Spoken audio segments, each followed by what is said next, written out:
Now, I've just seen the White House conversation between President of South Africa, Cyril Ramaphosa, and the U.S. President Donald Trump. Now, to discuss this, we have with us political analyst, Professor Ntsikelelo Breakfast, who joins us now to discuss the issues that were discussed. Ntsikelelo, you're welcome. Thank you very much for joining us this evening. Thank you very much for having me. Great. Now, first, Ntsikelelo, let's start with the postures for both presidents, both the U.S. president and the South African president. Before we go into the details of what was discussed, did you notice anything that might be of significant interest? Yes, of course. I think the meeting went very well, to be honest. The meeting started well, even though I was sensing a danger later on when the question arose from the audience, from the journalist, about farm murderers. I think President Ramaphosa was very much calm, very much diplomatic, and he managed to diffuse the tension. I have no doubt in my mind that the other upcoming meetings, which will take place behind closed doors, will iron out that issue. But I think this trip has been a success. I think President Ramaphosa has showcased, a good statecraft. I mean, he has really dealt with the issues that have been thorny before this meeting. Okay, so there were so many issues that were raised here. I don't know if you would agree with me that there was some anticipation regarding the way the discussions went, especially from Ramaphosa, regarding past discussions between presidents, Donald Trump and, to be specific, Zelensky. Do you think that that had any, perhaps, toll on the way the discussions went?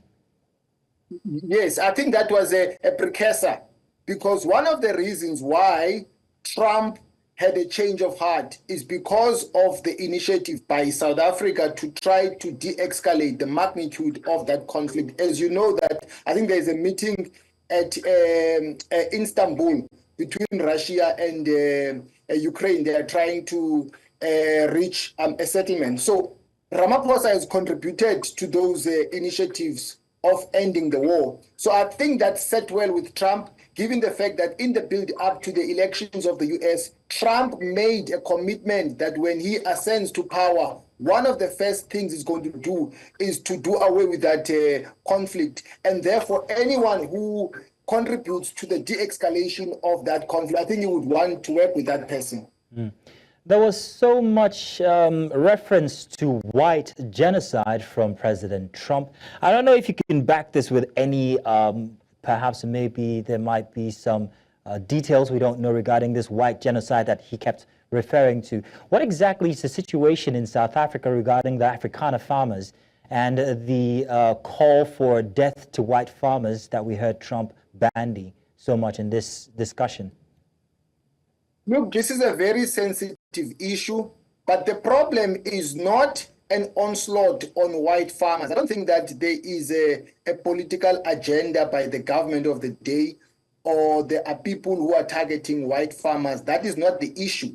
I think some people, the way they are framing this discourse, they are going overboard. The problem is the issue of criminality. There are criminal activities which are taking place on white farmers, in white farms. So that's the problem.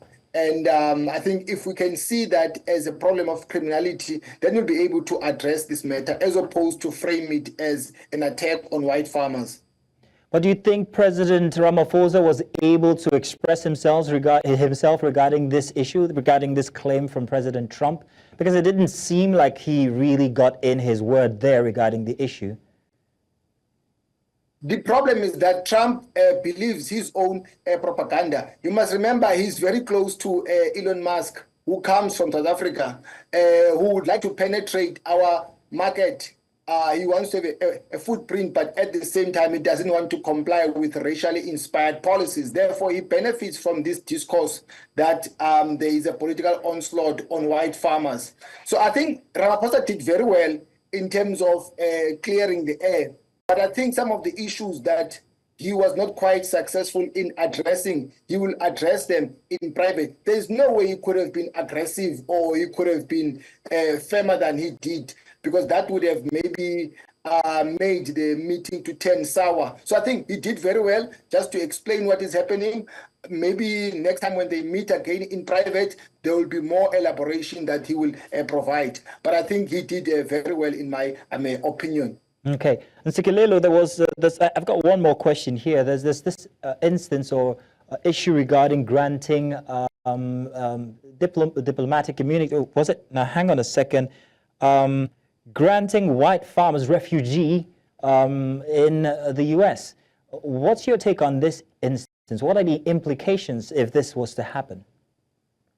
Again, it's part of this discourse that is framed that white farmers are being harassed or there is a genocide on white farmers. There is absolutely nothing of the sort whatsoever. I think people are overreacting. Yes, there have been white farmers who have been killed, but those are criminal activities. But to frame a discourse and advance a narrative that government is on a mission to take away farmers which belong to white people, I think it really escalates the magnitude of this conflict. But I think some of these issues, when both heads of states and other diplomats are addressing these sort of issues at the table, they will be able to address them. I think South Africa has been very successful in terms of advancing its national interest in its visit in the U.S. Well, Professor Ntsikelelo Breakfast, I want to say thank you very much for joining us to give us your expert opinion regarding the conversation that we've just witnessed between the two presidents. Thank you very much for joining us this evening. Thank you very much.